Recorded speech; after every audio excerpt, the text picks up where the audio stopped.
السلام علیکم ورحمۃ اللہ وبرکاتہ۔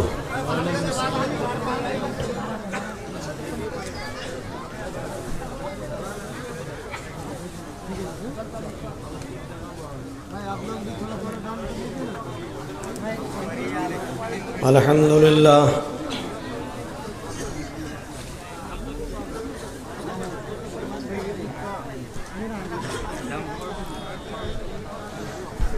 الحمدللہ نحمده ونستعینه ونستغفره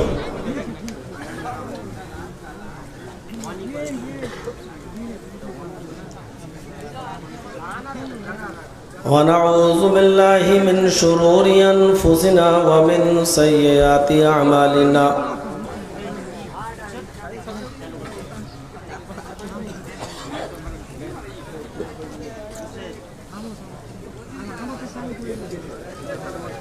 من يهده الله فلا مضل له ومن يضلل فلا هادي له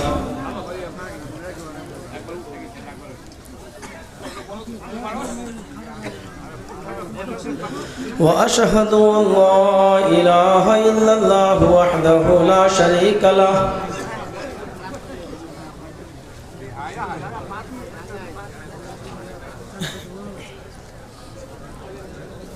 وأشهد أن محمدًا عبده ورسوله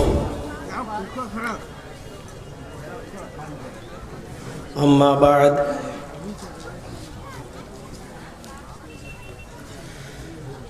فإن خير الحديث كتاب الله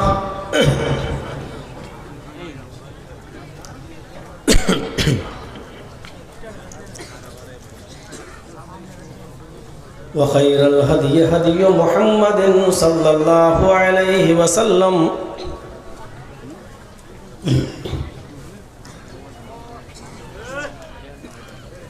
وشر الأمور محدثاتها وكل محدثة بدعة وكل بدعة ضلالة وكل ضلالة في النار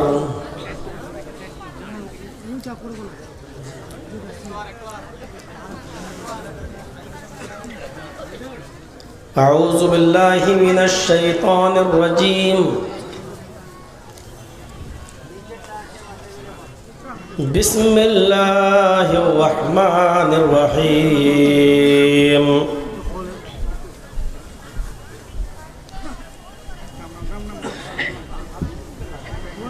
لن ينال الله لحومها ولا دماؤها ولكن يناله التقوى منكم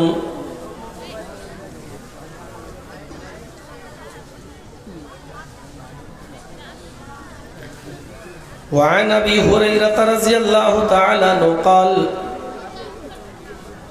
قال رسول الله صلى الله عليه وسلم ان الله لا ينظر الى اجسامكم ولا الى صوركم ولكن ينظر الى قلوبكم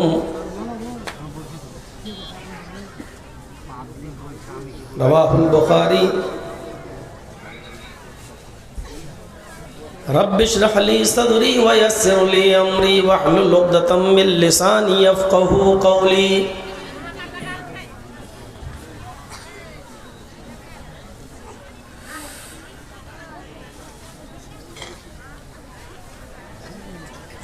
معزز علماء کرام، اسٹیج پر بیٹھے ہوئے اس علاقے کے باوقار باعزت احباب، معظم پور کلیا چک ڈسٹرکٹ مالدہ اور اس کے اطراف سے آئے ہوئے نہایت ہی محترم سامعین حضرات،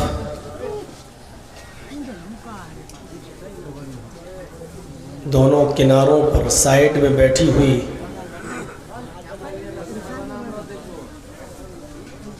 اسلامی خواتین ماں اور بہنوں، نوجوانوں، عزیز بچوں،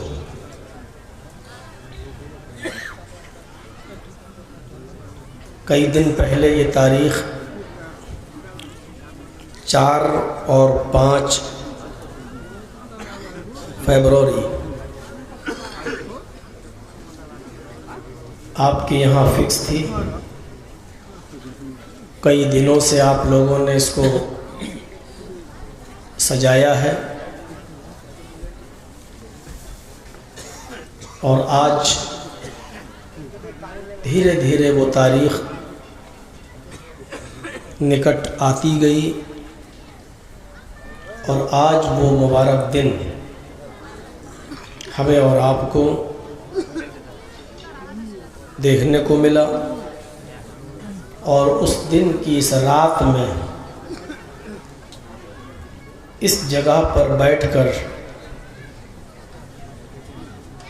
اللہ اور اس کے رسول کی قرآن و حدیث کی باتیں سننے کا ہمیں موقع اللہ تبارک و تعالیٰ نے عطا فرمایا ہے۔ جس طرح ہم سن رہے ہیں، اوروں کو بھی سنا ہے، اللہ سے دعا کرتا ہوں کہ الہ العالمین اسی طرح ہمیں ان باتوں پر عمل کرنے کی توفیق بھی عطا فرما۔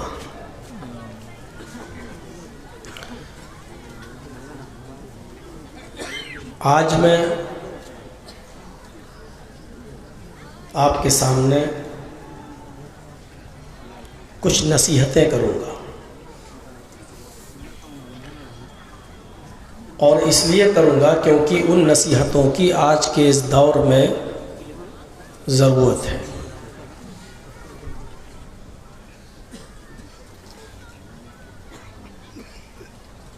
پورا سال 2020 ایک خطرناک بیماری کے چپیٹ میں آ گیا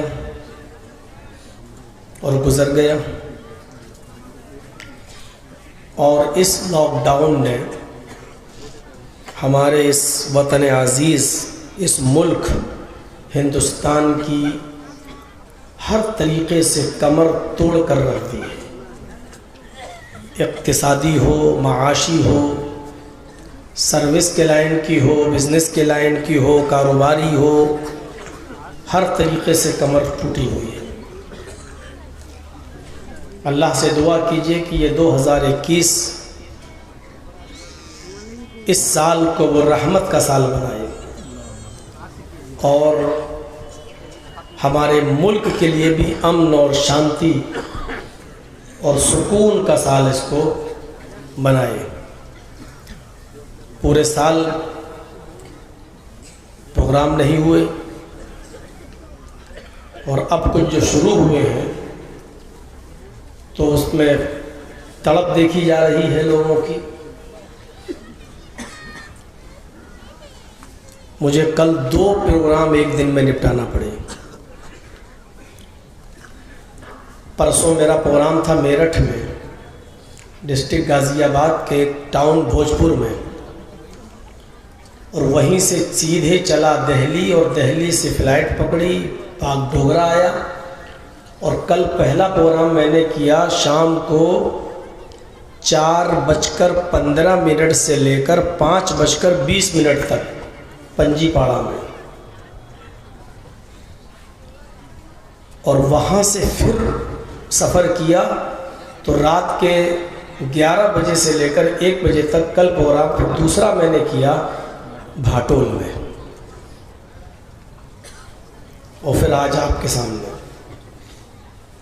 تو اس سے یہ پتہ چل رہا ہے کہ لوگوں میں چاہت بڑھ رہی ہے، لیکن میرا مقصد یہ ہے کہ پروگرام سننے کی چاہت نہ ہو، اس سے زیادہ عمل کی چاہت ہو۔ آپ کو یاد ہوگا اللہ کے رسول صلی اللہ علیہ وسلم نے اپنی پوری زندگی میں کبھی 2 گھنٹے کی تقریر نہیں کی۔ کوئی ایک دنیا کا کوئی مولوی اس کو ثابت نہیں کر سکتا کہ 2 گھنٹے کبھی آپ نے بولا ہو. 2 گھنٹہ چھوڑیے، کبھی 1 گھنٹے کی بھی تقریر نہیں کی. میں سمجھتا ہوں 1 گھنٹہ بھی بہت زیادہ ہو گیا. آدھے گھنٹے کا بھی کبھی اللہ کے رسول نے خطبہ نہیں دیا، تقریر نہیں کی. اللہ کے رسول کی سب سے لمبی تقریر، سب سے لمبا بھاشن، آخری خطبہ تھا حجۃ الوداع کا. لیکن اگر اس خطبے کو بھی اگر ہم پورا پڑھ دیں، آپ کے سامنے سنا دیں، تو اس سے آپ کو اندازہ ہوگا کہ اللہ کے رسول صلی اللہ علیہ وسلم نے جو سب سے لمبا بھاشن دیا تھا خطبہ حجۃ الوداع میں، وہ بھاشن بھی آپ کا 15 یا 20 منٹ سے زیادہ نہیں ہوگا. اسلام تقریروں سے پھیلا ہی نہیں ہے، جلسوں سے پھیلا ہی نہیں ہے. ایک رسم بنی ہوئی ہے جو چلی آ رہی ہے، اور اس جلسے کو ختم ہونے کے بعد پھر رسم ایک اور چلتی ہے، مولانا صاحب سے ہاتھ ملانے کی.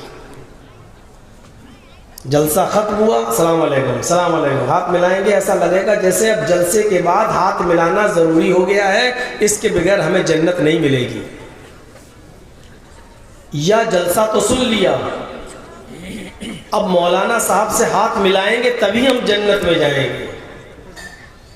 اور اس سے فرصت ملی تو جلسہ ختم ہونے کے بعد فوراً حرام کام شروع ہو جاتا ہے، مولانا کے ساتھ سیلفی لینے کا، فوٹو کھنچوانے کا. یہ جلسے کی حالت ہے. تقریر ختم، یہاں سیلفی. اب اس کو فیس بک پہ ڈال رہے ہیں بگ ٹائم لائن میں، فلاں مولانا کے ساتھ میری ملاقات ہوئی.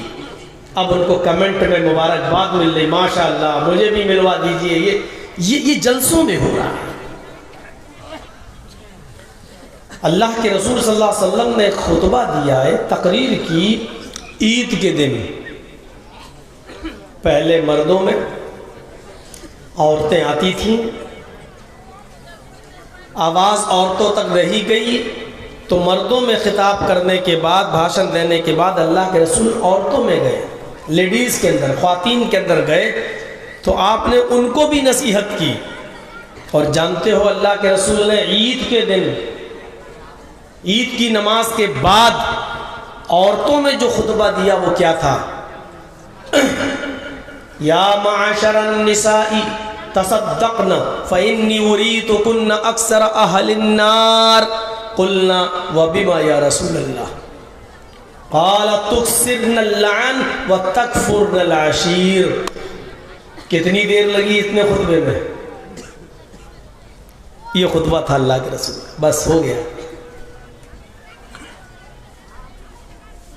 اب سنیے، عورتوں میں جب آپ نے خطاب کیا تو کیا فرمایا؟ اے عورتوں، اے لیڈیز، اے خواتین، اے مومنہ عورتوں، تصدقنا فإنی اریتکن اکثر اہل النار. مردوں کی بنسبت تم زیادہ صدقہ خیرات کیا کرو. مرد تو کرتے ہی ہیں، لیکن مردوں کی بنسبت تمہارے اندر صدقہ کرنے کا جذبہ اور جوش اور زیادہ ہونا چاہیے. صدقہ کرو، خیرات کرو، غریبوں اور مسکینوں میں دو. اور اس کی وجہ کیا بتائی؟ فَإِنِّي أُرِيتُكُنَّ أَكْثَرَ أَهْلِ النَّارِ. اس لیے کہ جب مجھے جہنم دکھائی دی تو میں نے جہنم کے اندر تمہیں سب سے زیادہ جلتے ہوئے دیکھا ہے. جب یہ پڑھتے ہیں تو مرد بڑے خوش ہوتے ہیں کہ عورتیں سب سے زیادہ جہنم میں جائیں. ایسا لگتا ہے جیسے ان کو خوشی ہوتی ہے، لیکن یہ نہیں سوچتے کہ وہ عورتیں بھی ہماری ماں، بہن، بیٹیاں ہیں، صرف بیوی نہیں ہوتی ہے.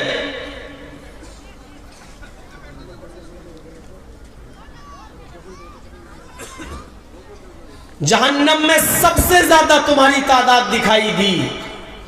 اللہ کے رسول صلی اللہ علیہ وسلم ابھی اتنا خطبہ دے ہی رہے تھے، ابھی آگے کا جملہ کچھ بولنے والے تھے، اتنے میں عورتوں نے ٹوک دیا۔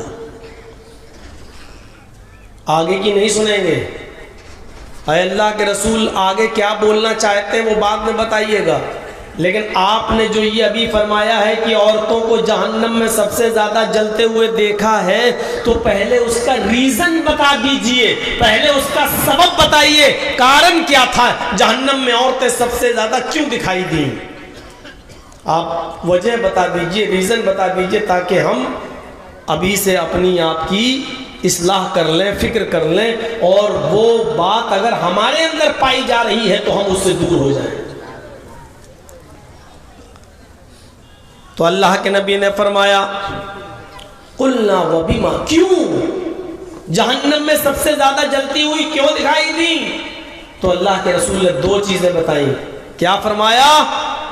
تکثرن اللعن وتکفرن العشیر، تمہارے اندر دو سب سے بڑے خطرناک کام ہے، ورک ہے، 2 ورکس، 2 کام تمہارے بہت خطرناک ہے۔ پہلا کام تکثرن اللعن، تم لعن تان زیادہ کرتی ہو۔ دوسرے لفظوں میں کہہ دوں تو منہ بہت چلاتی ہو، الٹا سیدھا بہت بولتی ہو۔ تکثر اللعن، اب دیکھیے یہ ایک عورت کا مزاج ہوتا ہے۔ بیوی نے کہا پتی سے، شوہر سے، کہ میں گھر جانا چاہتی ہوں، چلی جاؤں؟ تو شوہر نے کہا بڑی اچھی بات ہے، اپنے ماں باپ سے ملنا چاہتی تو جاؤ، میری طرف سے پوری اجازت ہے۔ ایک دم چیخ پڑی، ہاں تم تو چاہتے ہی ہو کہ میں گھر چلی جاؤں، تمہیں سکون مل جائے گا، ہاں تمہیں کہاں میری ضرورت ہے، تم تو چاہتی ہو کہ میں گھر چلی جاؤں۔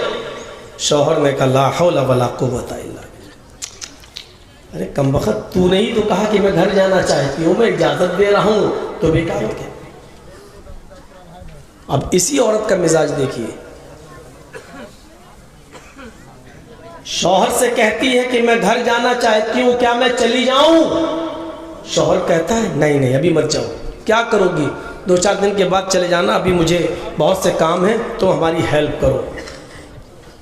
ہاں میں تو جب سے آئی ہوں تب سے نوکر بن گئی، تو رہ رہی ہوں گھر میں، قید کر کے رکھ دیا ہے تم نے مجھے اپنے گھر کے اندر، کبھی میکے نہیں جانے دیتے ہو۔ شوہر نے کہا لا حول ولا قوت الا باللہ، بھیجوں تو آفت، نہ بھیجوں تو مصیبت۔ اب شوہر کرے تو کیا کرے؟ اس صورتحال کو سمجھنا ہے، ایسے ہی نہیں 2 جملوں میں بات ختم کی تھی اللہ کے نبی صلی اللہ علیہ وسلم نے۔ کیا کہا تھا؟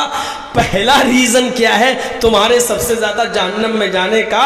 تکثرن اللعن، تم لعن و طعن زیادہ کرتی ہو، منہ زیادہ چلاتی ہو۔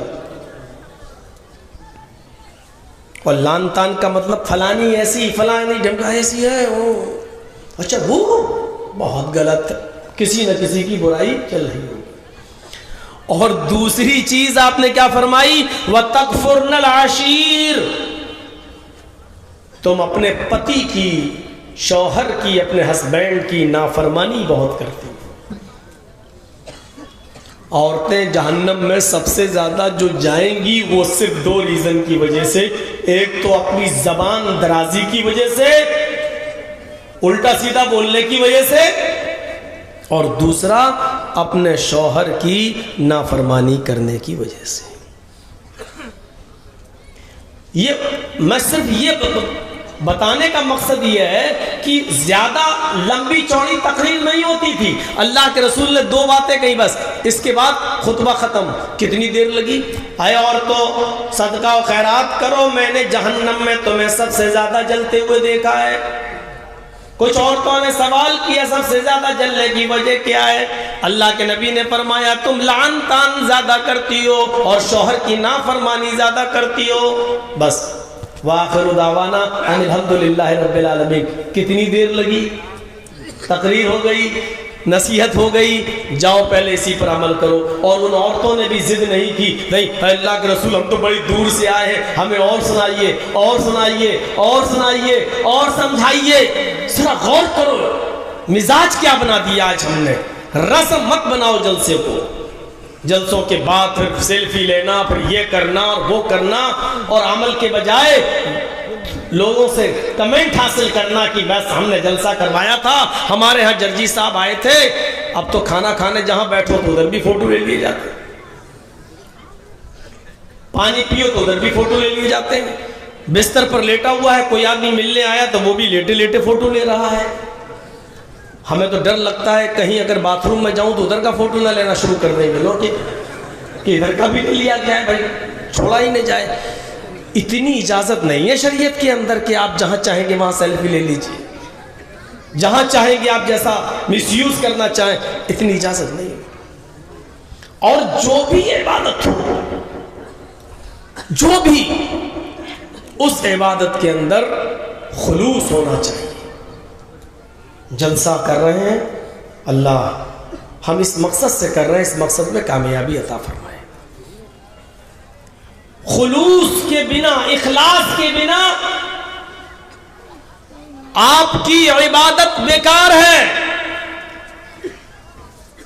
بہت زیادہ لمبی اور چوڑی تقریریں سننے کی عادت مت ڈالیے، اور جو بھی کام کریے آپ اس کے اندر خلوص ہونا چاہیے۔ بہت دور سے ایک صحابی آئے اور اللہ کے نبی صلی اللہ علیہ وسلم سے ملاقات کرنے کی غرض سے انہوں نے لمبا سفر کیا اور آئے اور آ کر بیٹھ گئے۔ اللہ کے نبی نے فرمایا آرام کرو گے تو میں تمہارے سونے کا انتظام کر دوں؟ اس نے کہا نہیں، اے اللہ کے رسول مجھے سورج کے غروب ہونے سے پہلے سورج کے ڈوبنے سے پہلے اپنی بستی میں پہنچنا ہے، اس لیے میں آپ سے ملنے چلا آیا۔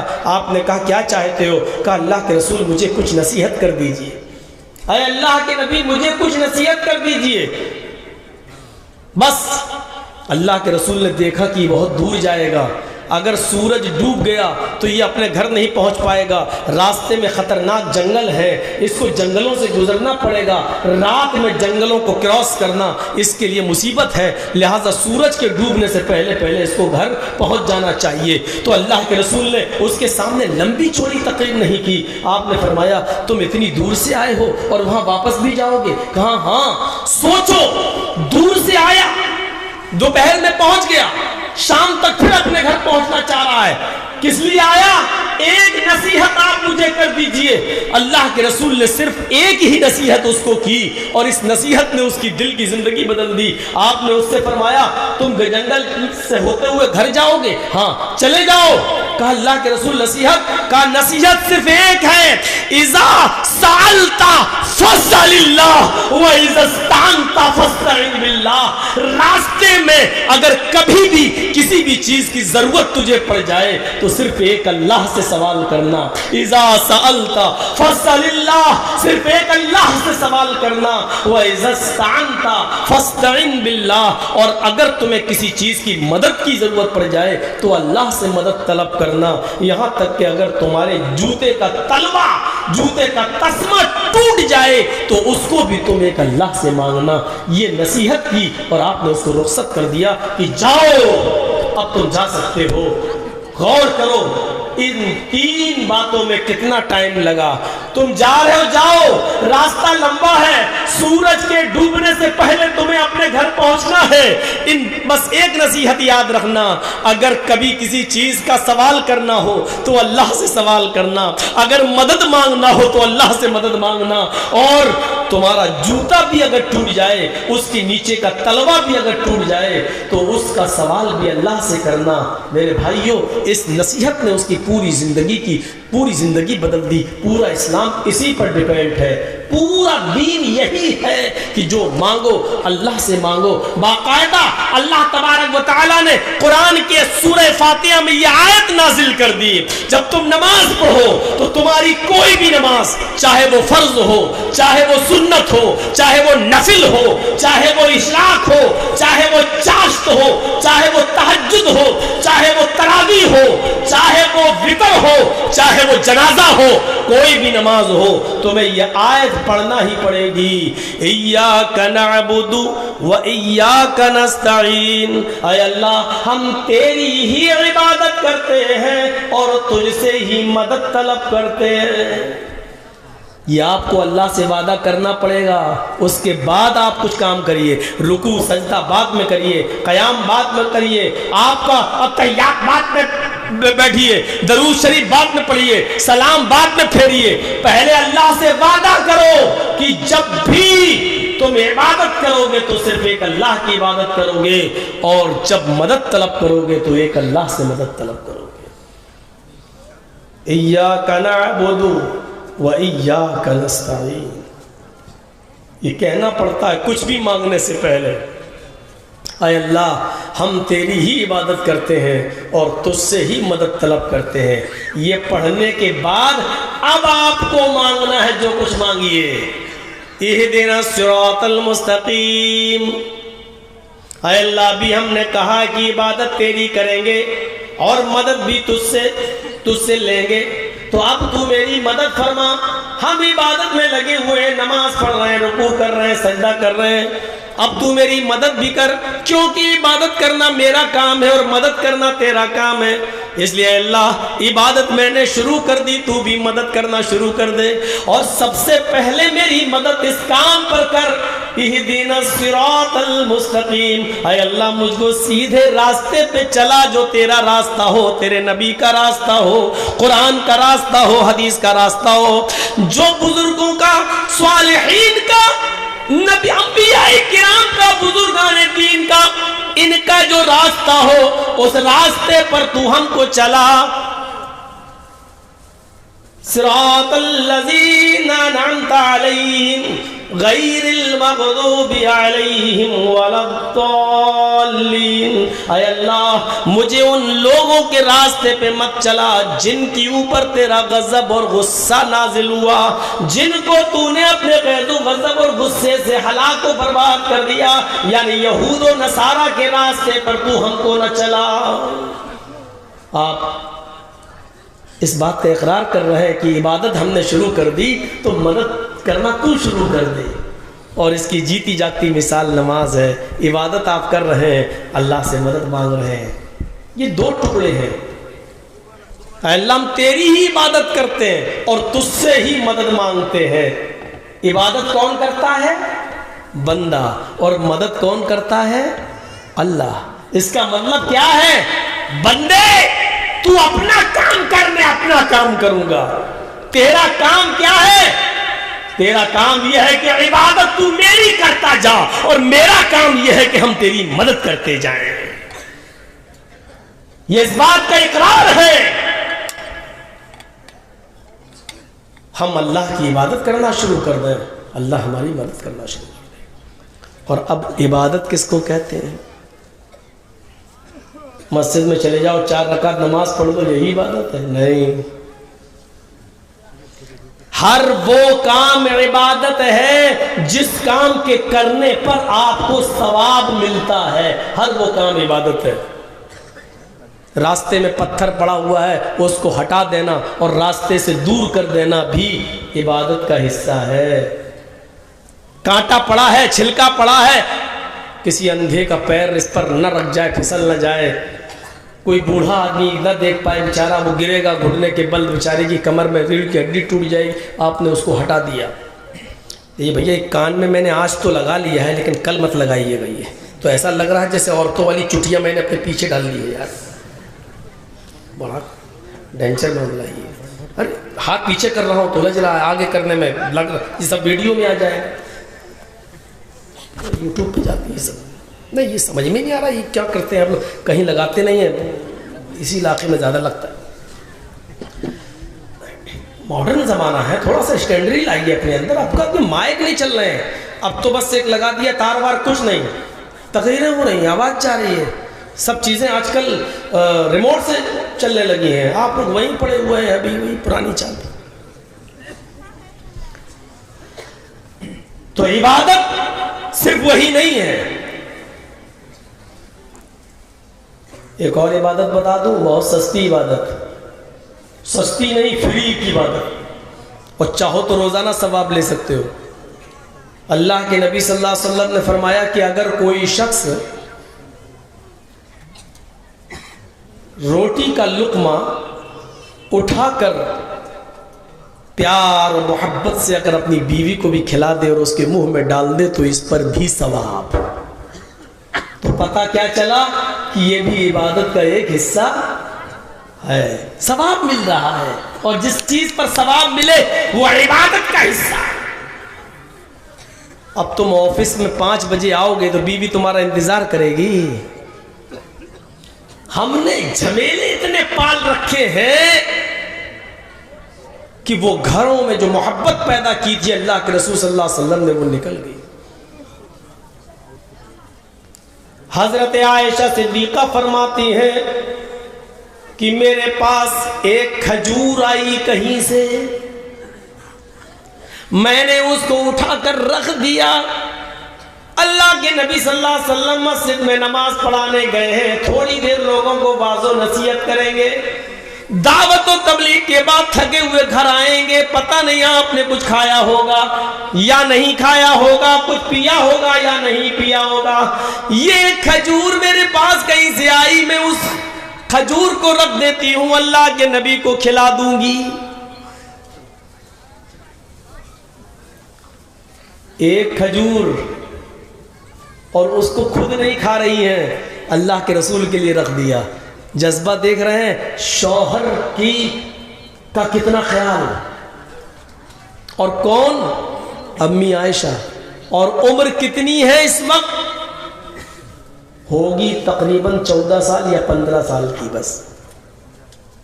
اور جب 18 سال کی ہوئی تھی حضرت عائشہ تب تو اللہ کے رسول اس دنیا ہی سے چلے گئے تھے۔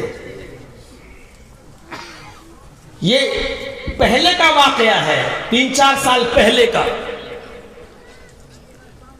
14-15 سال کی ابو بکر کی بیٹی اور نبی اکرم کی بیوی میں اتنی عقل۔ آج ہماری بچیوں کی شادی جب ہوتی ہے 20, 22, 25 سال کی عمر میں، تو ماں اور باپ کی طرف سے جو جہیز کا سامان ملتا ہے، ان عورتوں کو، ہماری بیٹیوں کو اپنے گھروں میں سسرال جانے کے بعد اپنے ماں باپ کے طرف سے ملے ہوئے برتنوں کو بھی سنبھالنا نہیں آتا ہے۔ ابھی وہ اس کو بھی صحیح طور سے سجا کر نہیں رکھ پاتی ہیں، ان کو یہ سلیقہ نہیں، کیونکہ کالجز اور یونیورسٹیز کی پڑھائی نے ان کو گرہستی چلانے کے سلیقے سے محروم کر دیا ہے۔ وہ بیچاری یہ جانتی ہیں کہ بچے پیدا ہوں گے تو میں ممی ہو جاؤں گی اور اپنے شوہر سے ڈیڈی کہلواؤں گی۔ وہ ڈیڈی اور موم شارٹ ہوتا چلا گیا، اب تو ڈیڈ رہ گیا ہے، پاپا کو پا کہا جانے لگا ہے۔ جو لفظ امی تھا وہ ممی میں بدل گیا ہے، اور ممی سے بھی بدل کر اب موم ہو گیا ہے۔ اب کچھ دنوں کے بعد یہ جلانے والی موم نہ بن جائے جس کو ہم موم بتی بولتے ہیں۔ یہ مخفف ہوتے ہوتے، شارٹ کٹ ہوتے ہوتے کہاں تک جائے گا، یہ تو ہمارے ڈیجیٹل انڈیا بنانے والے ہی بتا پائیں گے اس کا جواب کہ یہ شارٹ کٹ فارم کہاں جائے گی اور کہاں جا کر رکے گی۔ ایک کھجور آیا اور اس کھجور کو اٹھا کر رکھ دیا حضرت عائشہ سے، لیکن فرماتی ہیں کہ وہ اللہ کے نبی کو آنے میں دیر ہوئی، اتنے میں میرے گھر میں ایک سائلہ آ گئی، جاءتنی سائلہ، ایک مانگنے والی آئی، معہا صبیان، اس کے ساتھ اس کے 2 چھوٹے چھوٹے بچے تھے۔ اور سنو، زبردست واقعہ ہے، میں نے وہ ایک کھجور میں نے اٹھا کر رکھ دی، ایک مانگنے اللہ کے نبی کے لیے کہ میرے ہسبینڈ آئیں گے، میرے سرتاج آئیں گے، میں ان کو کھلا دوں گی، لیکن اللہ کے نبی کو آنے میں، میرے شوہر کو آنے میں دیر ہوئی۔ ایک سائلہ آ گئی، ایک مانگنے والی آئی، اس کے ساتھ 2 چھوٹے چھوٹے بچے تھے، اس نے کہا شیئن للہ، اے محمد کی بیوی، آئے ساری دنیا کے مسلمانوں کی ماں، اللہ کے نام پر مجھے کچھ دے دے۔ حضرت عائشہ نے دروازہ کھولا، دیکھتی ہے بال بکھرے پڑے، کپڑوں میں پیبند لگا ہوا ہے، جوڑ لگے ہوئے ہیں، دو چھوٹے چھوٹے بچے ہیں اس کے ساتھ جو بھوک کی وجہ سے ان کے چہروں پر بدرونقی چھائی ہوئی ہے۔ ان کے چہروں سے چھلک رہا ہے کہ ان بچوں نے کئی دن سے کھانا نہیں کھایا ہے۔ یہ منظر دیکھ کر عائشہ صدیقہ کی آنکھوں میں آنسو، کہتی ہے کہ میں اندر چلی گئی، جو کھجور میں نے اللہ کے نبی کے لیے بچا کر رکھی تھی میں اسی کھجور کو لے آئی، کیونکہ نبی اکرم نے ہی کبھی کہا تھا اے عورتوں صدقہ کرو، خیرات کرو۔ کہتی ہے کہ میں وہ کھجور لے آئی، ایک کھجور میں کسی کا کیا ہو جائے گا۔ کہتی ہے کہ کچھ نہیں تھا تو وہی دے دیا میں نے۔ جیسی اس عورت نے وہ کھجور لیا، میں نے دونوں بچوں کو دیکھا کہ دونوں بچے اپنے ماں کے ہاتھ کے کھجور کو دیکھنے لگے۔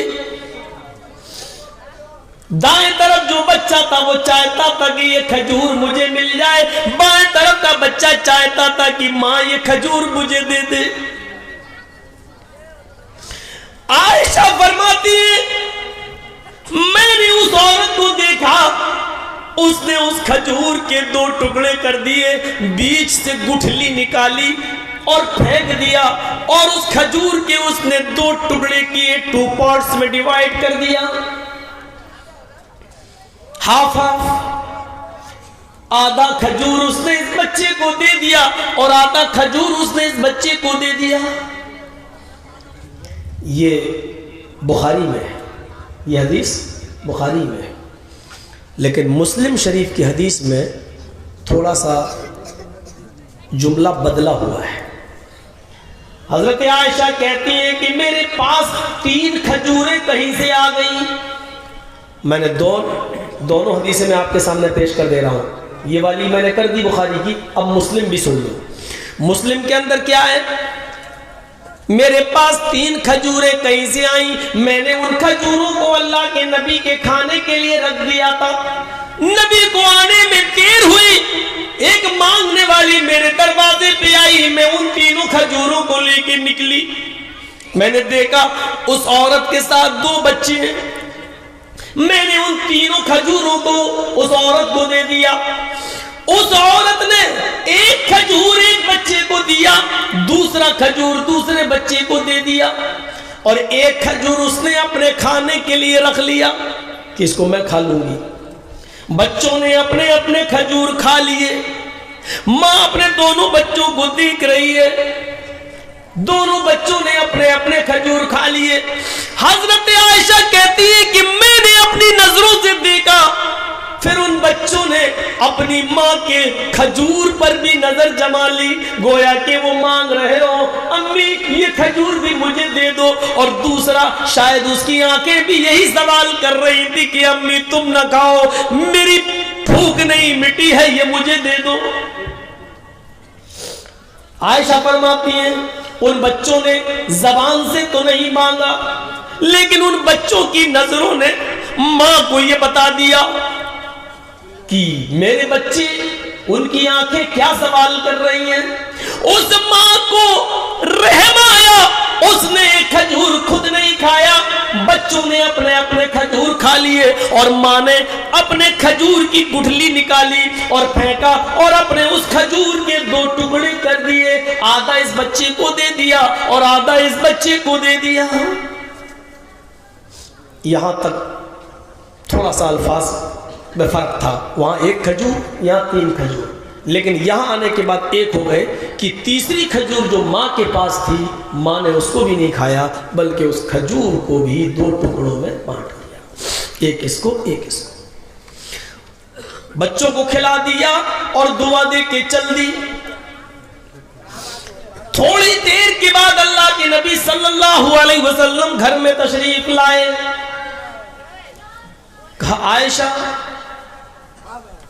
تم نے کچھ کھایا؟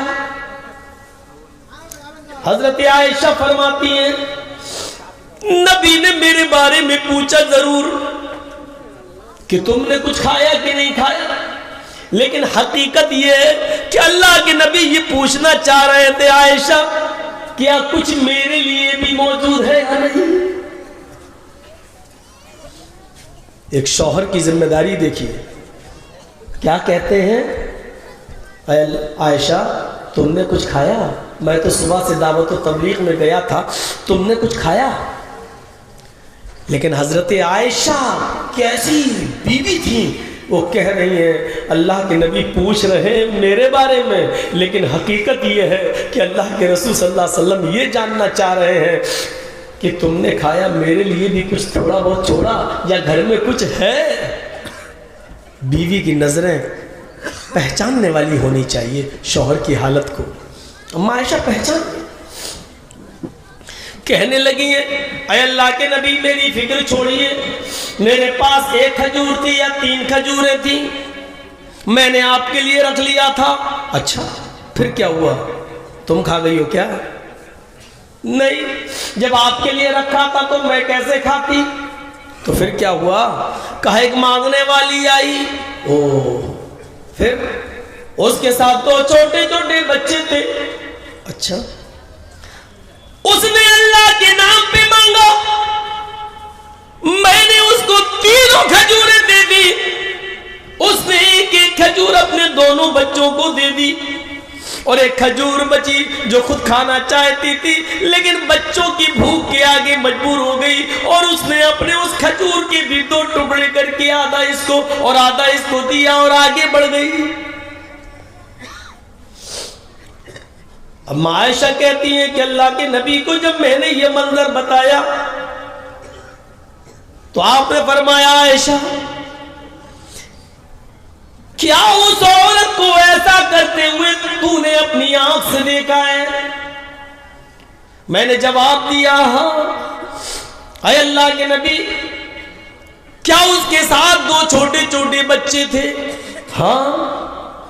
کیا اس عورت نے خود نہیں کھایا اور اپنے کھجور کے بھی 2 ٹکڑے کر کے 1 دونوں بچوں کو دے دیا آدھا آدھا؟ ہاں. عائشہ تمہیں قیامت کے دن گواہی دینا پڑے گی، مجھے سچ بتاؤ کیا تم نے ایسا اپنی آنکھوں سے دیکھا ہے؟ ہاں. کیا وہ عورت اپنے بچوں کے لیے آزمائش میں اور امتحان میں ڈالی گئی ہے؟ ہاں. فرمایا عائشہ اگر تم سچ کہہ رہی ہو اور یہ چیز تم نے اپنی آنکھوں سے دیکھا ہے تو تم جانتی ہو وہ عورت جو خود بھوکی رہ کر جس نے اپنے بچوں کو کھلایا آدھا کھجور ہی صحیح لیکن اس نے اپنے پیٹ پہ پتھر باندھ کر اپنے بھوک پر کنٹرول کر کے اس نے اپنے بچوں کو کھلایا. وجبت علیہ الجنہ وجبت علیہ الجنہ وجبت علیہ الجنہ. عائشہ اس عورت نے اپنے اوپر جنت واجب کر لی، اس عورت نے اپنے اوپر جنت فرض کر لی. اللہ اس عورت کو جنت دے کر رہے گا.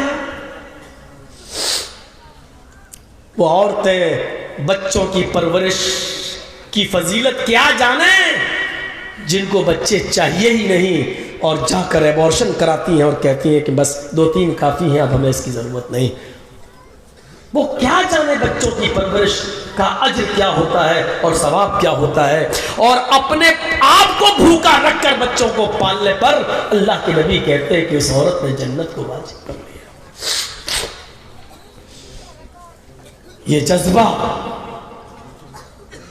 یہ عبادت، اس نے نماز نہیں پڑھی تھی اس عورت نے، اللہ اکبر، سلام نہیں پھیرا تھا، رکوع سجدہ نہیں کیا تھا، لیکن خود بھوکی رہ کر اپنے بچوں کو پالا، کھلایا پلایا.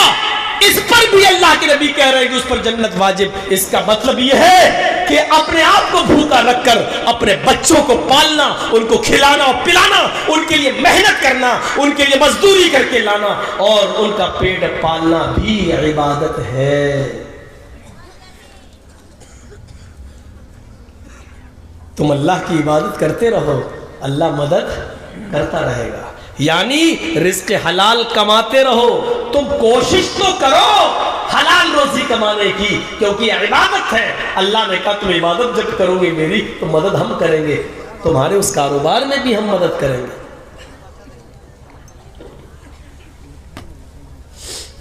دیکھ رہے ہیں آپ، عبادت ہم نے بس یہی سمجھ لی ہے، نماز پڑھ لو عبادت ہو گئی. ارے کتنے لوگوں کی نمازیں تو ایسی ہیں جو سروں سے اوپر ہی نہیں جاتی ہوں گی. ہم ہی لوگوں میں سے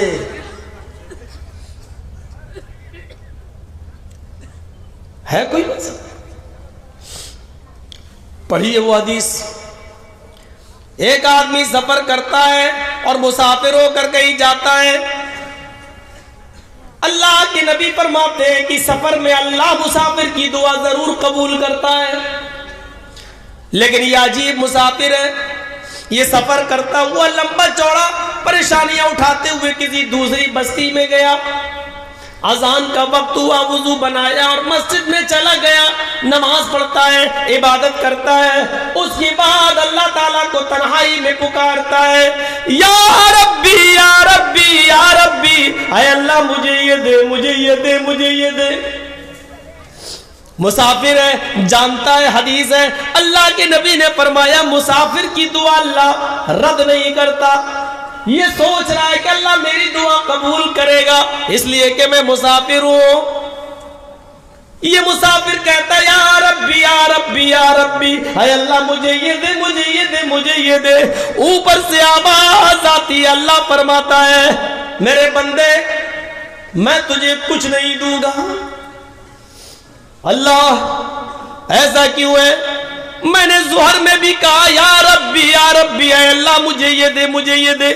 عصر میں بھی بولا، مغرب میں بھی بولا، عشاء میں بھی بولا. اللہ پوری رات میں بھی اٹھا، تہجد کی نماز میں بھی میں نے تجھے پکارا لیکن میری مدد نہیں ہو رہی ہے. اللہ اب تو فجر کی نماز میں چلا آیا، اللہ مجھے یہ دے دے، مجھے یہ دے دے، مجھے یہ دے دے.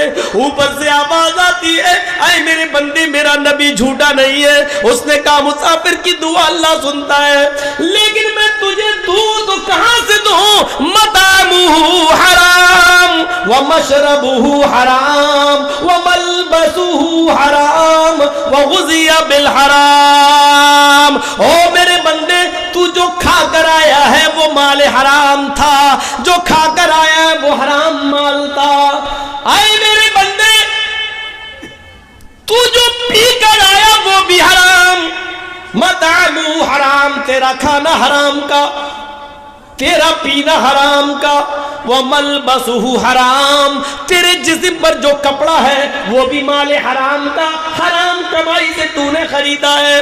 وغذی بالحرام، تیری رگوں میں جو خون دوڑ رہا ہے وہ حرام مال کھا کھا کر بنا ہوا ہے، جو تیری رگوں میں سرایت کیا ہوا ہے، تیری پرورش حرام مال سے ہوئی ہے. فَأَنَّا يُسْتَجَابُ لِذَلِكَ، اے فرشتوں بتاؤ میرا بندہ اپنا سر زمین پہ رکھ کے مجھے پکار رہا ہے، تم ہی بتاؤ جب کھانا حرام، پینا حرام، لباس حرام، پوشاک حرام، بدن میں باڈی میں دوڑنے والا خون بھی مال حرام سے، تو میں اپنے اس بندے کی دعا کہاں سے سنوں؟ میں تو پاک ہوں اور پاکی کو پسند کرتا ہوں، یہ تو پورا کا پورا ناپاک ہے، اس کی باڈی میں ناپاک خون دوڑ رہا ہے، مال حرام سے بنا ہوا خون دوڑ رہا ہے. میں اس کی دعا سنوں تو کہاں سے سنوں؟ نہیں سنوں گا، میں اسی کی سنوں گا جو حلال روزی، حلال محنت کرے گا، رزق حلال کمائے گا اور کھائے گا اور اسی سے کپڑا خریدے گا. ضروری نہیں 1000 روپے کا کپڑا پہنا جائے، 100 روپے کا کپڑا بھی پہن کر اپنا جسم چھپایا جا سکتا ہے، اپنا ستر چھپایا جا سکتا ہے. تو رزق حلال کھانا بھی عبادت اور حرام چیز سے بچنا بھی عبادت. عبادت میں اخلاص ہونا چاہیے، عبادت میں اخلاص ہونا چاہیے جب بھی ہو. یہ عبادت ہم کس کے لیے کر رہے ہیں؟ صرف اللہ کے لیے. ابھی دیکھیے میں نے بتایا نا ایاک نعبد، آپ اقرار ہی کر رہے ہیں سب سے پہلے کہ اللہ تیرے علاوہ ہم کسی اور کی عبادت نہیں کرتے. ایاک نعبد و ایاک نستعین. اے اللہ عبادت بھی تیری اور مدد بھی تجھ سے. یہ دو چیزوں کو آج ہم سمجھ لیں. عبادت میں اخلاص ضروری ہے. لن ینال اللہ لحومها ولا دماؤها. اللہ تعالیٰ ان لوگوں کی قربانیوں کو قبول نہیں کرتا جو 3 بکرے 4 خصی لائے اور ذبح کرتے ہیں اور دکھاتے ہیں کہ دیکھو پہلے دن بھی ہم نے قربانی کی, دوسرے دن بھی کی, تیسرے دن بھی کی. لوگوں کو دکھا رہے ہیں دیکھو اللہ نے مجھے دیا تو میں اتنی کر رہا ہوں. اللہ کہتا ہے میرے بندو 3 نہیں 30 بکرے, 30 نہیں 300 خصی, 300 نہیں 3000 خصی ذبح کر ڈالو.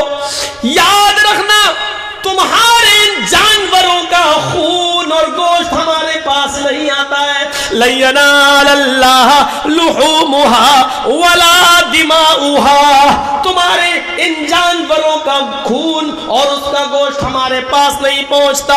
ولکن ینظر, اللہ فرماتا ہے ولکن ینالہ التقوی منکم. او میرے بندو میں تو تمہارے دلوں کا تقوی دیکھتا ہوں, تمہارے دلوں میں کتنا اخلاص ہے, خلوص ہے, وہ میں دیکھتا ہوں, تقوی دیکھتا ہوں. لوگ بیان کرتے ہیں نا, آپ نے بھی سنا ہوگا اپنے علاقے میں بہت سی تقریریں ہوتی ہوں گی قربانی کے دنوں میں, تو کہتے ہیں کہ یہ حدیث لوگ بڑے شوق سے بیان کرتے ہوں گے کہ قربانی کا کتنا ثواب ہے, اللہ تعالیٰ ہر ایک بال کے بدلے میں ایک نیکی دے گا. مولانا لوگ بیان کرتے ہوں گے, جبکہ یہ حدیث صحیح ہے ہی نہیں. قربانی کے ہر بال کے بدلے میں ایک نیکی. صحابہ نے پوچھا اللہ کے رسول اگر بال نہ ہو, اون ہو تو, جیسے بھیڑ ہوتا ہے, مینڈھا ہوتا ہے اور اس پہ بال نہیں ہوتا تو اون ہو, تو اللہ کے نبی نے فرمایا ہر اون کے ایک ریشے کے بدلے میں ایک نیکی. یہ حدیث ہی نہیں صحیح. آپ خود بتائیے, میں غریب ہوں لیکن ایک خصی کرنے کی طاقت ہے میرے پاس, میں لے آیا. مولانا مجیب الرحمان صاحب بہت امیر ہیں, پیسے والے ہیں, یہ 4 بکرے لائے. اب میرے بکرے میں, میرے خصی میں بال, اگر ایک آئیڈیا بتا رہا ہوں, مان لیجئے 2 لاکھ بال ہیں تو ہمیں نیکی کتنی مل رہی ہیں, 2 لاکھ. اور مجیب الرحمان صاحب کے 4 بکرے ہیں, ان کے 4 بکروں میں بال ہو گئے 8 لاکھ, تو ان کو 8 لاکھ نیکی مل رہی ہے. یہ عقل میں بھی نہیں آتی یہ بات. بال کی کوئی چیز ہے ہی نہیں. ہمارے یہاں خلوص ہے, ہم اللہ کے لیے کر رہے ہیں, اس لیے ایک ہی کی طاقت ایک کر رہے ہیں. مجیب الرحمان صاحب لوگوں کو دکھانے کے لیے کر رہے ہیں, دیکھو 4 کر رہے ہیں. تو اب 8 لاکھ بال کے بدلے میں 8 لاکھ نیکی تو چھوڑو, ایک نیکی نہیں ملے گی, کیونکہ تمہاری نیت خراب ہے. تم لوگوں کو دکھانے کے لیے کر رہے ہو, اللہ کے لیے نہیں. قد لگا دیا, یہیں پر رکاوٹ جاری کر دی. سنو, قربانی کرنے سے پہلے اتنا یاد رکھنا, کر رہے ہو خلوص ہے کہ نہیں. یاد رکھنا لن ینال اللہ لحومها ولا دماؤها ولکن ینالہ التقوی منکم. تم جو قربانی کر رہے ہو اس کا گوشت اللہ کے پاس نہیں جاتا, اس کا خون بھی اللہ کے پاس نہیں جاتا, اللہ کے پاس تو صرف تقوی جاتا ہے. تم کس تقوی سے, تم کس نیت سے قربانی کر رہے ہو, اللہ نیت کو دیکھتا ہے, نیت. وعن عمر بن الخطاب رضی اللہ تعالی عنہ قال سمعت رسول اللہ صلی اللہ علیہ وسلم یقول انما الاعمال بالنیات وانما لكل امرئ ما نوى فمن كانت هجرته الى الله ورسوله فهجرته الى الله اللہ ورسولہ ومن کانت ہجرتہ لدنیا یصیبها او امرأۃ ینکحها فہجرتہ الی ما ہاجر الیہ۔ رواہ البخاری و مسلم، یہ حدیث بخاری اور مسلم دونوں کے اندر موجود ہے۔ حضرت عمر فاروق رضی اللہ تعالیٰ عنہ فرماتے کہ میں نے اللہ کے نبی سے سنا، اللہ کے نبی فرماتے انما الاعمال بالنیات، تم جو بھی عمل کرتے ہو تمہارے سارے عملوں کا دار و مدار نیت پر ہے۔ تم جو بھی عمل کرتے ہو ان عملوں کا ڈیپینڈ آپ کی نیت پر ہے۔ نیت اچھی تو عمل قبول، نیت بیکار تو عمل بیکار۔ نیتوں پر ڈیپینڈ ہے۔ اور کس کا؟ عمل صالح، نیک عمل کا دار و مدار نیت پر ہے۔ برے عمل پر نیت اچھی ہونے سے وہ برا عمل اچھا نہیں ہو جائے گا۔ یہ گلاس بڑا خوبصورت ہے، جرجی صاحب کی نیت خراب ہو گئی، اس کی چوری کریں، لیکن ہماری نیت یہ ہے کہ ادھر جو آدمی غریب رہتا ہے اس بیچارے کے پاس پینے کے لیے کوئی برتن نہیں ہے، اس آدمی کا گلاس چرا کے میں اس کو دے دوں گا، بیچارہ پانی پیے گا، یہ تو امیر آدمی ہے، اس کے پاس تو برتنوں کی کمی تھوڑی ہے۔ دیکھیے ہماری نیت چوری کرنے کی ہے، اور یہ بھی ہے کہ جس آدمی کا گلاس میں چرا رہا ہوں بڑا امیر ہے، ایک چرا لوں گا اس میں کمی تھوڑی ہو جائے گی۔ اور تیسری ہماری نیت ایک اچھی کیا ہے، ہم اس پر پانی خود نہیں پئیں گے، ہم اپنے پڑوس میں رہنے والے کسی غریب کو دے دیں گے بیچارے کو جس کے پاس برتن نہیں ہے۔ نیت کتنی اچھی ہے میری، ہم غریب کی مدد کرنا چاہ رہے ہیں، لیکن چوری کے مال سے۔ اس لیے غلط مال، غلط کام کے اندر ہماری اگر اچھی نیت ہو گئی تو اس کا مطلب یہ نہیں کہ ہمارے لیے چوری جائز ہو جائے گی، چوری چوری رہے گی، چاہے کتنی اچھی نیت ہو، آپ چور کہلائیں گے اور آپ چوری پر گناہگار ہوں گے۔ آپ اس میں پانی پیے بھی نہیں، غریب کو ہی دے دیں، پھر بھی آپ گناہگار ہوں گے، کیونکہ آپ نے غلط طریقے سے کسی کا گلاس چرا کر آپ نے کسی غریب کی مدد کی ہے۔ آپ اس سے مانگ سکتے تھے، بھائی تیرے پاس تو اتنا ہے، ایک دے دے، تیرا کیا بگڑ جائے گا، اس غریب کی مدد کر دوں میں، اس کو دے دیتا ہوں۔ آپ مانگ سکتے تھے لیکن آپ نے مانگا نہیں، آپ نے چوری کی، اس لیے یہ کام غلط ہے، آپ کو گناہ پڑے گا، غریب کی مدد کرنے کے باوجود بھی گناہ پڑے گا۔ مجیب الرحمان صاحب کی جیب سے 1 لاکھ روپے چرا کے ہم پڑوس کی مدد کر دیتے ہیں، بیچارہ اپنی لڑکی کی شادی کر دے گا، ہم نے 1 روپیہ بھی نہیں لیا، اس غریب نے لڑکی کی شادی بھی کر دی، لیکن ہم ٹھنڈی سانس لے رہے ہیں، چلو بیچارے کی غریب لڑکی کا گھر بس گیا، لیکن ایسا کرنے سے ہمیں ثواب نہیں ملے گا، کیونکہ ہم نے غلط کام کیا، اس لیے ہم اس کے گناہگار ہوں گے۔ اس لیے اللہ کے نبی نے فرمایا ہے صحابیوں، تم ہجرت کر کے مکے سے مدینہ جا رہے ہو، نیتیں اپنی صاف رکھنا۔ فمن کانت ہجرتہ الی اللہ ورسولہ، جس کی ہجرت اللہ اور اس کے رسول کے لیے ہوگی، فہجرتہ الی اللہ والرسول، تو اس کی ہجرت اللہ اور اس کے رسول ہی کے لیے مانی جائے گی۔ لیکن آئے مکے کے لوگوں، مدینے میں انصاریوں کی لڑکیاں بڑی خوبصورت ہیں، حسین و جمیل ہیں۔ مدینے میں انصاریوں کی لڑکیاں بڑی خوبصورت ہیں اور حسین و جمیل ہیں۔ تم لوگوں میں سے بہت سے لوگ ہو سکتا ہے اس نیت سے مدینہ ہجرت کرنے جا رہے ہوں کہ ہم وہاں جائیں گے اور مدینے کی انصاریوں کی لڑکیوں سے ہم نکاح کر لیں گے، یا مدینے کے انصاری بڑے مالدار ہیں، ہماری وہ مدد کریں گے، جس کے پاس 2 گھر ہوں گے وہ 1 گھر دے دے گا، جس کے پاس 2 کھیت ہوں گے وہ 1 کھیت دے دے گا، جس کے پاس 2 جانور ہوں گے بھیڑ بکری وہ 1 ہمیں دے دے گا۔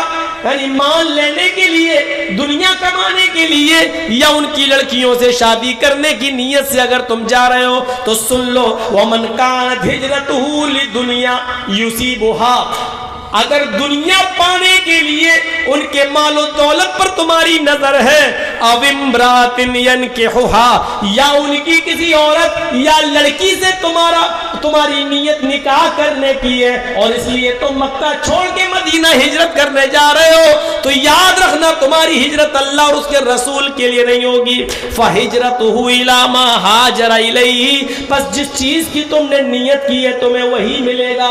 یعنی لڑکی تمہیں مل جائے گی، مال و دولت تمہیں مل جائے گا، لیکن تمہاری یہ ہجرت اللہ اور اس کے رسول کے لیے نہیں مانی جائے گی. کلیئر کر دیا، صاف کر دیا. بخاری شریف جب آپ کھولو گے، پنہ الٹو گے، تو آپ کو سب سے پہلے یہی حدیث ملے گی بخاری شریف کے اندر. پہلی حدیث. جانتے ہو امام بخاری نے پہلی حدیث کیوں نقل کی ہے بخاری کے اندر؟ یہ امام بخاری کی عقل کو داد دینا پڑے گی، کیونکہ آپ جو بخاری پڑھنے جا رہے ہو، 7000 حدیثوں کا مطالعہ کرنے جا رہے ہو، اس میں نماز، روزے، حج، زکوٰۃ، لین دین، کاروبار، بزنس، جنت، جہنم، ہر چیز کے معاملات ہیں.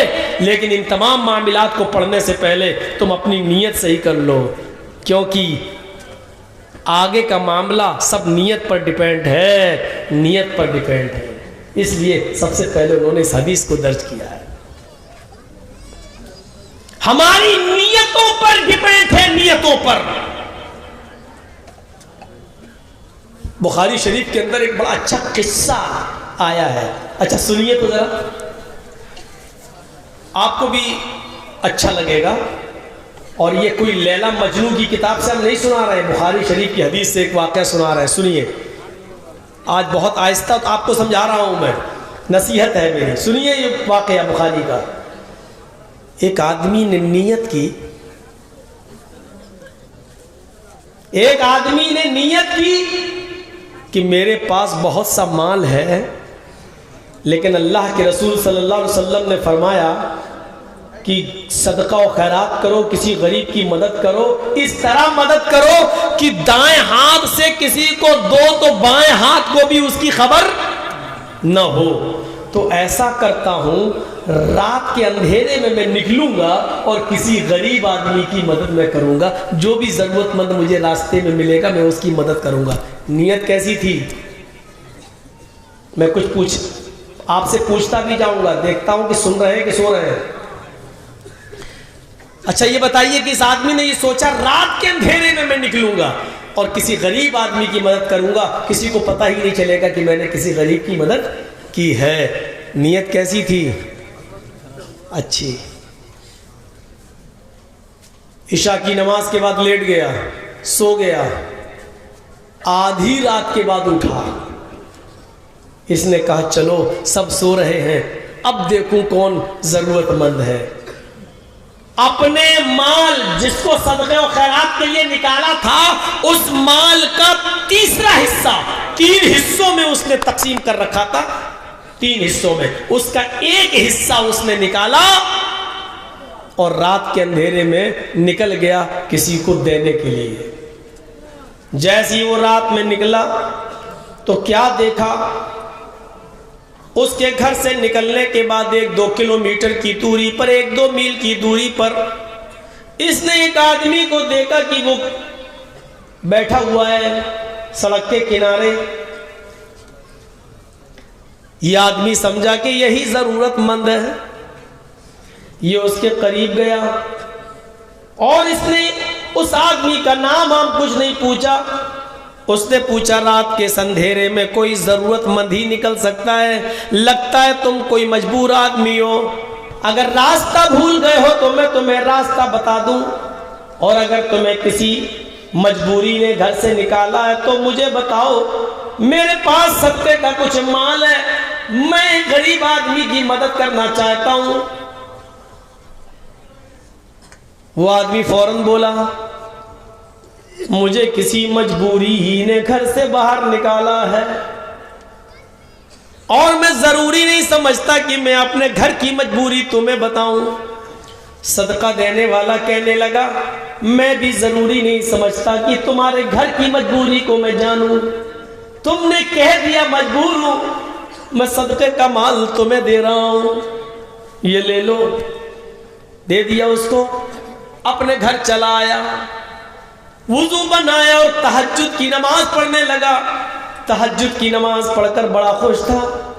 اللہ آج میں نے کسی غریب کی، کسی ضرورت مند کی ضرورت کو پورا کر دیا ہے، اور تیرے نبی نے فرمایا دائیں ہاتھ سے دو بائیں ہاتھ کو بھی خبر نہ ہو.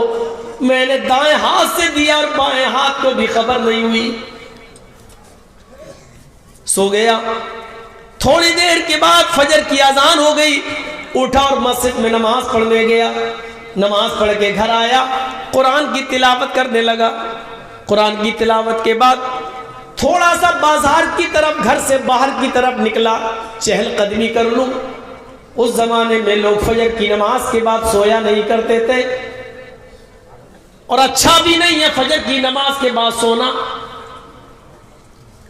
میرے بھائیوں, یہ آدمی فجر کی نماز پڑھنے کے بعد قرآن کی تلاوت کیا, اور تلاوت کرنے کے بعد جب سورج نکل گیا تو چہل قدمی کے لیے تھوڑا سا باہر نکلا. جیسے ہم لوگوں میں صبح صبح لوگ باہر نکلتے ہیں, چائے کی ہوٹلوں پہ لوگ چائے پیتے ہیں, اس زمانے میں بھی لوگ چہل قدمیاں کرنے کے لیے نکلا کرتے تھے.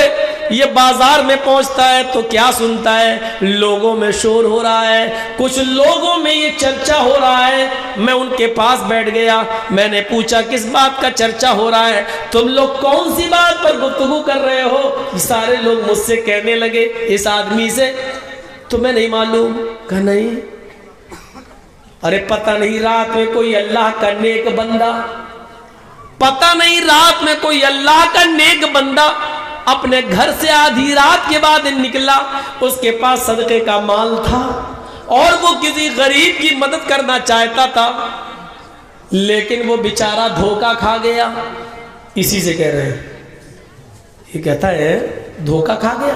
ہاں, وہ کسی غریب کی مدد کرنا چاہتا تھا, لیکن وہ جس کے ہاتھ میں اپنا صدقہ دے گیا وہ تو بہت بڑا امیر آدمی ہے, اس کو تو صدقے کی ضرورت ہی نہیں تھی.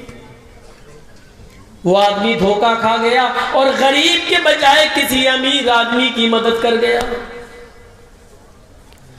اب یہ کہہ بھی نہیں سکتا سب سے پہلے تو میں ہی تھا,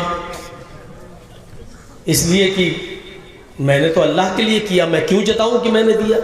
یہ گھر آیا اور گھر آنے کے بعد رونے لگا اور روتے ہوئے کہتا ہے اللہ تیرے نبی نے مجبور اور بے بس اور بے سہارا لوگوں کے لیے صدقے کو جائز بتایا ہے, امیر لوگوں کو دینے کے کا حکم نہیں دیا ہے, اور مجھ سے غلطی ہو گئی کہ میں ایک امیر کو دے دیا, غریب کا حق مارا گیا اور امیر کو میں دے بیٹھا. لیکن اے اللہ تو میری گرفت مت کرنا, تو میری پکڑ مت کرنا, کیونکہ تو اچھی طرح جانتا ہے کہ میری نیت امیر آدمی کو دینے کی نہیں تھی, کسی غریب کو دینے کی تھی. نیت دیکھیے, پڑھ لیجئے چاہے کتنی نمازیں, اور جمعے کے دن پورے ہفتے غائب رہو, جمعے کے دن پہنچ جاؤ پہلی صف میں.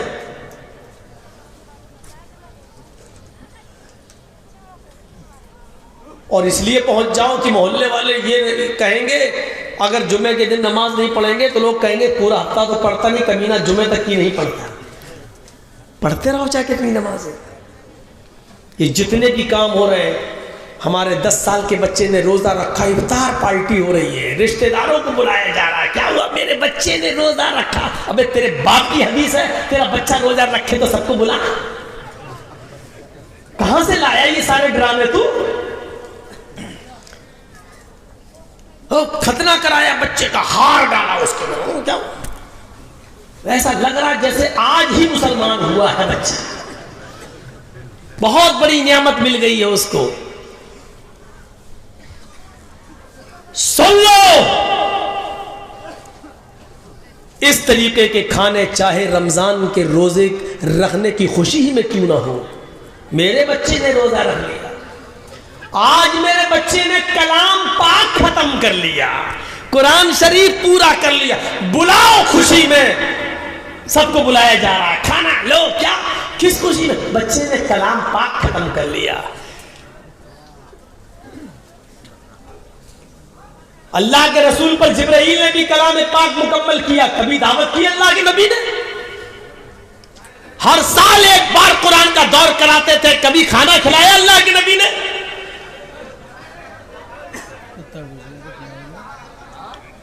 خاموشی کے ساتھ بھیا بھگا دو, کوئی آیا ہو تو.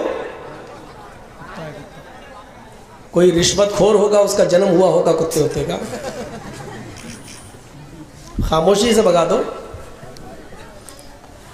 یہ سب کھانے صحیح نہیں ہیں. حاجی صاحب حج کر کے آئے, سب کو بلا لیا محلے میں, کیا ہوا؟ کھانا نہیں. کس خوشی میں؟ کیا ہوا؟ حاجی صاحب کا دوسرا نکاح ہوا کیا؟ کہا نہیں. پھک پاگل, ایک اس عمر میں دوسرا شادی کریں گے؟ نہیں. تو کیا ہوا؟ حج کر کے آئے اس لیے کھانا کھلا رہے ہیں. ابو بکر صدیق نے حج کیا, کوئی کھانا نہیں. حضرت عمر فاروق نے حج کیا, کوئی کھانا نہیں. عثمان غنی نے حج کیا, کوئی کھانا نہیں. حضرت علی نے حج کیا, کوئی کھانا نہیں. اللہ کے نبی نے حج کیا, کوئی کھانا نہیں. 1,44,000 صحابہ نے حج کیا, کوئی کھانا نہیں. یہ ہمارا حاجی اتنا مبارک ہو گیا, حج کر کے آیا, کھانا کھلائے گا. شریعت نے صرف 2 کھانے بتائے ہیں جائز بس, اور اس کو سنت قرار دیا ہے. 2 کھانے. ایک کھانا جس کو ہم ولیمہ کہتے ہیں شادی کے بعد, بیوی کی رخصتی کے بعد,